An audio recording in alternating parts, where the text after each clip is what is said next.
Hello and welcome to Inside America. I'm Selina Downes. On this week's show, the expansion of NATO was a mistake. It's massively increased the liabilities to the United States without any obvious benefit.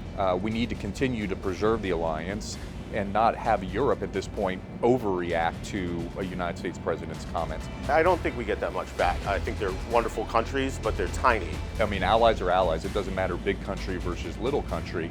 Stopping trouble on the fringes of Europe might be useful, but it's got really nothing to do with core American interests. As NATO leaders prepare to meet in Ankara, there are serious cracks in the relationship with America. We ask, is the world's most powerful military alliance on the verge of collapse?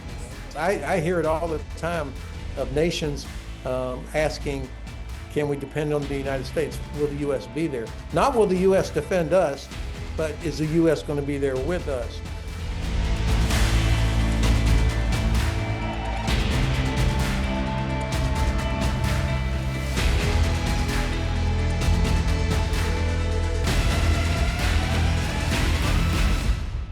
Well, Donald Trump has never made any secret of his disdain for NATO, complaining that other member nations don't pay their way and threatening to leave the alliance many times. Recently, he's been angered by the refusal of some NATO states to share resources with the US for its war with Iran. TRT World's North America correspondent John Brain has more. For 77 years, NATO has thrown a protective shield around its 32 members, deterring potential aggressors.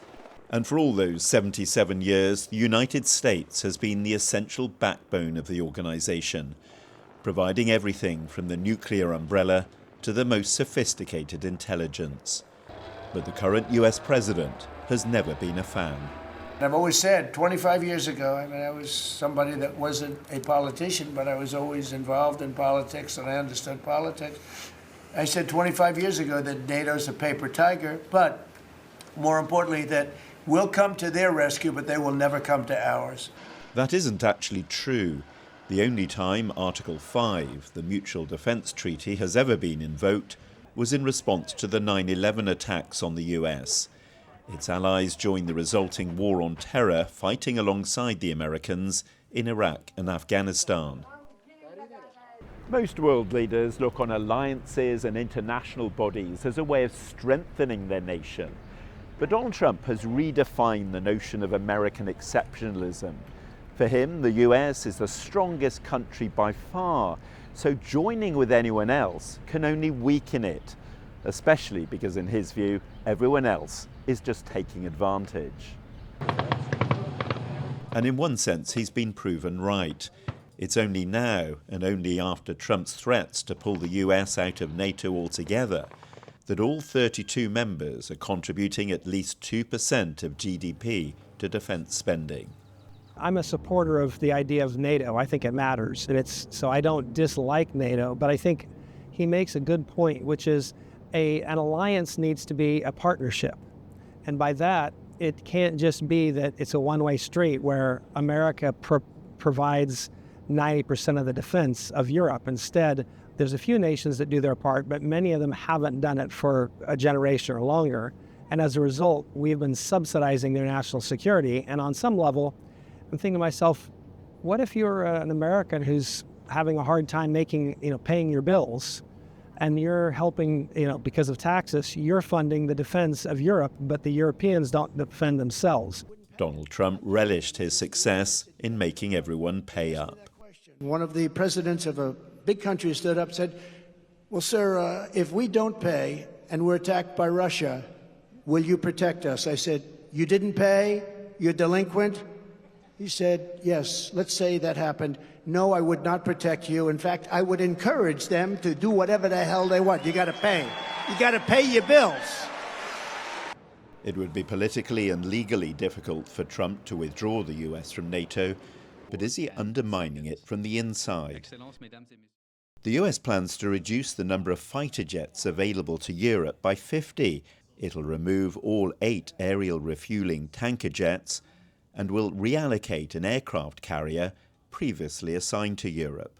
It's not a good message, particularly to the Russians. I mean, One of the reasons having the United States fully engaged is to make clear to the Kremlin that any kind of military action against a NATO country would pose huge risks and costs of a full NATO response, including a full American response.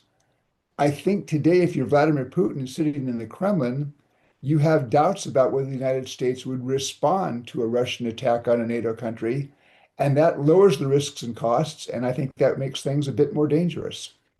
Ultimately, the expectation is that the US will remain in NATO and continue to be its most important member.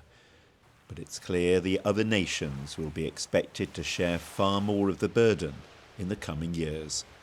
John Brain, Inside America, Washington. Well, Trump's feelings are clear, but many Americans still value the alliance and are extremely concerned by the president's stance. I spoke to retired General Ben Hodges, a former commander of NATO and US forces in Europe. I asked him, does NATO need the US more than the US needs NATO? Absolutely not true. Not true at all. First of all, ask the Kremlin. They would be the happiest if NATO went away, because then they would be able to pick off individual countries, which they would like to do. And the United States has always needed allies. I mean, otherwise, why would the president be constantly complaining that countries did not help him in his war against Iran? I mean, we don't have enough capabilities to do things by ourselves. We need access and the intelligence sharing that we get. About half of the intelligence that our government uses comes from allies. So the idea that the United States doesn't need NATO is absolutely wrong, and frankly, it's dangerous.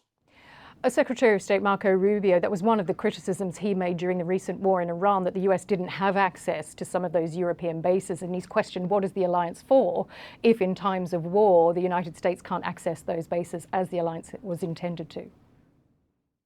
Well, again, surprisingly, the Secretary of State, who was a longtime senator and knows better than that statement would reveal, that we did not join NATO so we could have access to bases. The bases belong to sovereign nations, just like Incirlik in Turkey Türkiye is a Turkish base, and that our Turkish allies allow us to be there. And so in this case, that made the president and the Secretary of State unhappy was that we just assumed we could go in and out there and then expected that these nations would allow it. They're sovereign nations. And I think it showed a real lack of respect for the sovereignty of our allies. Is that one of the constraints and challenges facing the alliance, that you have 32 member countries, you need to gain a consensus, there must also be operational, potentially differences in command structures. I mean, what are some of the challenges operating in combat situations? Well, of course, throughout history, any coalition or alliance is going to have inherent the challenges of different national objectives, languages, etc.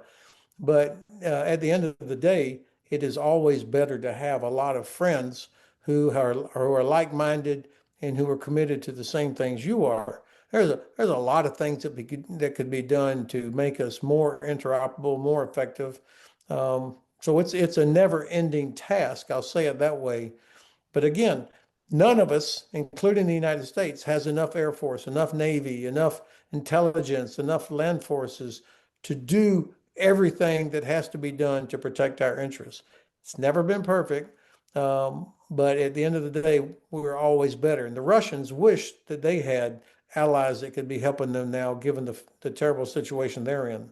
Does Russia really pose a threat? It has been unable to achieve all of its military objectives against Ukraine. Would it really be a formidable force against Europe, even if the United States was to withdraw?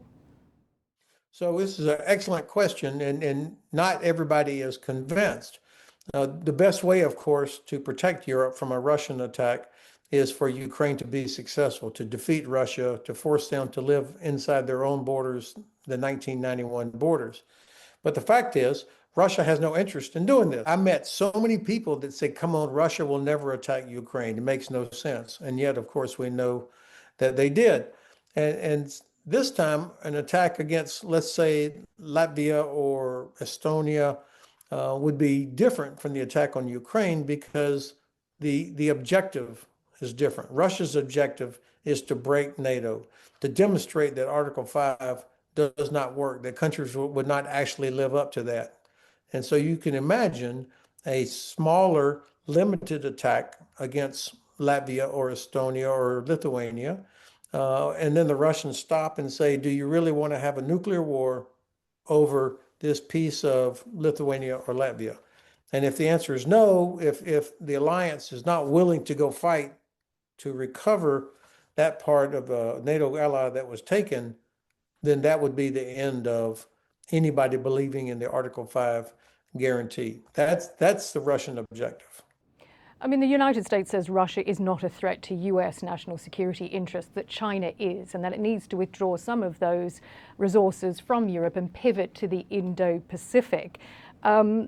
Which is the bigger threat to the United States? Is it Russia or is it China?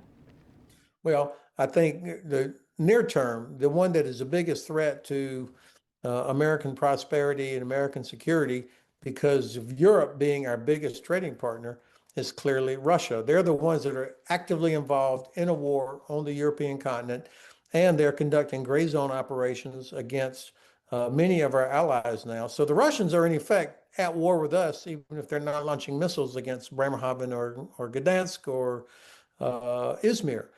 So that's not how that's not how the Trump administration sees it. Well, but you didn't ask me how the Trump administration sees it. You asked me what I thought. I think the Trump administration is completely wrong here. Every president before this one has acknowledged that Russia was a threat. Now, that doesn't mean we have to be at war with them, but they clearly are the threat. There's not much in Europe that would be used in the Pacific, by the way. It's mostly land forces here, a small bit of air forces. We only have one battalion of Patriot for all of Europe. So it's not like we've got to pull stuff out of here and send it somewhere else. I mean, President Trump has often raged against NATO members to spend more on defense. But is modern warfare changing? Is the 5% of GDP that Trump wants from NATO allies necessary? Is it disproportionately excessive? Nobody should be spending 5% for Donald Trump or to please President Trump. Nations should be investing in their own defense because that's their duty, to protect their populations and to protect their interests, not to make the American president happy. Now, every president, from Truman all the way up to President Trump, has complained that allies should do more. Finally, they are doing it, whether it's because of President Trump or because of Vladimir Putin or whatever. The fact is, nations are finally stepping up to their responsibility. I would also say, though, that yes, the character of war is changing, that modern warfare has different requirements. I can see, particularly in a place like the Black Sea, unmanned maritime systems, small boats that don't need a crew, but yet could be very effective, just as the Ukrainians have shown. And you mentioned that countries shouldn't be doing this for any one ally or leader. They should be doing it for their own sovereign interests. What do you make of the dominance over diplomacy strategy that the Trump administration is taking, shaking up these traditional alliances, increasingly normalizing the threat and the use of force to resolve international disputes? How damaging is that, both to the traditional alliance, but also to the world order? I think it's very dangerous. To undo decades of trust that nations had in each other, and especially that they had in the United States, to wreck that, for us to become a more transactional type superpower instead of one that sets a positive example of values, as well as working with allies for our collective defense. I hear it all the time of nations asking, can we depend on the United States? Will the U.S. be there? Not will the U.S. defend us, but is the U.S. going to be there with us? Do you think this is all just rhetoric from the U.S., or do you take, the threat of withdrawal from NATO seriously? Well, I take it serious that the President of the United States talks about it all the time. And he disparages our allies, disparages the alliance, when in fact the alliance has successfully protected us collectively since 1949. And only one time in the history of NATO has Article 5 been invoked? And that was after the United States was attacked on 9/11. So our allies came to help us. Hundreds and hundreds of Allied soldiers were killed in Iraq and Afghanistan because they were there with us. So I really think it's dangerous if the president or his administration constantly complain about or denigrate the contributions of our allies instead of showing respect for their contributions. That was retired General Ben Hodges, former commander of NATO and US forces in Europe. Well, for more on this now, I'm joined by Benjamin Friedman, Policy Director of the Defense Priorities think tank here in Washington, D.C., and J.C. Lintzenich, a visiting senior fellow at the German Marshall Fund, who worked at the Department of Defense on NATO integration. Thanks to you both for joining me. Well, as we heard from the General there, a really interesting discussion. J.C., I'll ask you first, does NATO need the US more than the US needs NATO, and should the US reduce its military support of Europe? So I don't think it's a question of who needs who more, because when you get into that business of alliance, you already start to fracture from there. So I think it's one alliance, it's the United States and the allies together. So you have the different capabilities, obviously the United States being the premier military in the world, nuclear weapons, global force projection, that is obviously a critical capability for the alliance. But in the same right, you have multiple capabilities throughout Europe, logistics, interior lines. So I don't like to go that one is more important to each other. It's the sum of its parts that's important together. Ben, how do you characterize the current relations between the US and NATO right now? Well, NATO has a function. I mean, when you talk about what we need from NATO, it's to maintain this sort of balance of power, stability of Europe. And my view is just that is sort of overdetermined now, and that the NATO side of the equation versus Russia is in really good shape in terms of the balance of power. Even though, we have this war in Ukraine and other trouble on the fringes, we have a sort of massive advantage, and the Europeans have plenty of capability that they could activate. Latent capability if the United States is doing less for them. So I don't think we need to be hostile towards our NATO allies and angry at them for not doing more the way we have been lately. I think we can just sort of shift the burden onto them faster by removing U.S. forces without a great amount of hostility. And the good way to do that is to sort of present them with the plan of how we're going to do it instead of the sort of random willy-nilly reductions that we've been seeing lately. It's the communication and the implementation. Regardless of the views of the president, what he has done to motivate NATO to hit their spending targets, but it's not just about the money, it's about the capability targets. But when you look at the greatest defensive alliance out there, Russia is not only in Europe. Vladivostok in the Pacific region, China, a global. So it's really looking at the alliance, and to do that, the United States has been trying for years the pivot to Asia to rebalance. So it's looking at how does America reposition its forces, Europe position its forces so that you have a more global NATO look out there. Do you think that there really is a goal of withdrawing from NATO, or do you think the United States is just using this as a sort of form of coercive control? I think there's a fight within the administration about that behind the scenes, but I think the dominant ethos, the president's view, is not that we're going to get out of Europe, but that we're going to extract more from our allies for being there, for the most part being there. Trim around the edges maybe, but we're going to charge higher rents essentially.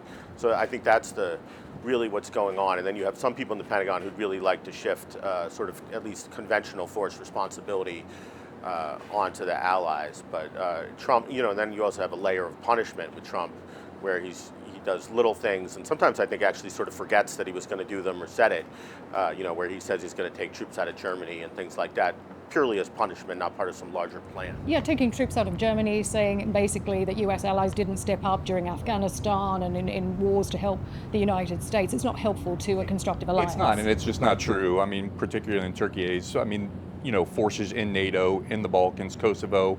I've served with forces in both Afghanistan.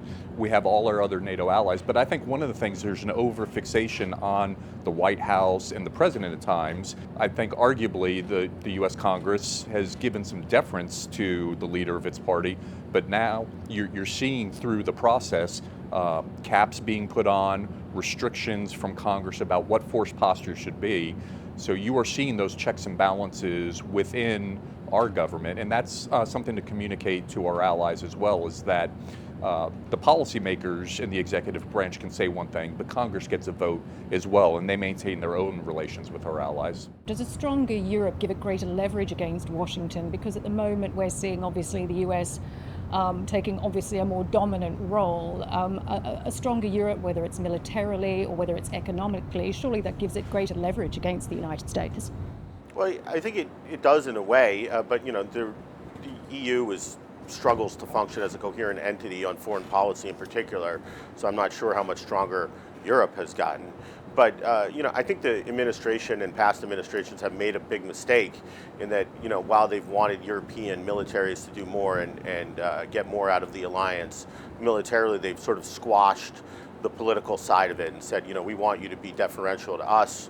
Right now, we're suppressing them from building a bigger defense industry, basically, the State Department in particular, pressuring them to buy American. And I think, look, if you wanted them to build up their militaries, let them do it with their own, as much as possible, with their own factories and so forth. I think, that will sustain political support. So I think we really need to commit to letting Europe be Europe, even if it means they don't work for us to the extent they have in the past. Well, and I would say to that also, it's been the right course of action to motivate Europe to do a little bit more. When you talk to the allies and partners, they will admit that they needed a little bit of oomph to get them going. But now, I think through bombastic language and some of the way it's received in Europe, you're starting to see a little pulling away. So in the middle of us trying to co-produce and do more together, balance capability targets, you're seeing politics play out as well, not just here in DC, but in European capitals with the EU to say we're going to do this as Europe. And I think that is a mistake. We need to continue to preserve the alliance and not have Europe at this point overreact to a United States president's comments, and make sure that we continue to focus on balancing each other. Yeah, it's very difficult to get some consensus among 32 nations, member countries, and if there is an expansion of NATO to some of potentially the other states that are bordering around Russia, that obviously increases the risk, increases the problems of trying to get a consensus. Does it also increase the risk for the United States to have to protect or offer this security umbrella to an expanded NATO? Yeah, I think the expansion of NATO past its original boundaries was a mistake.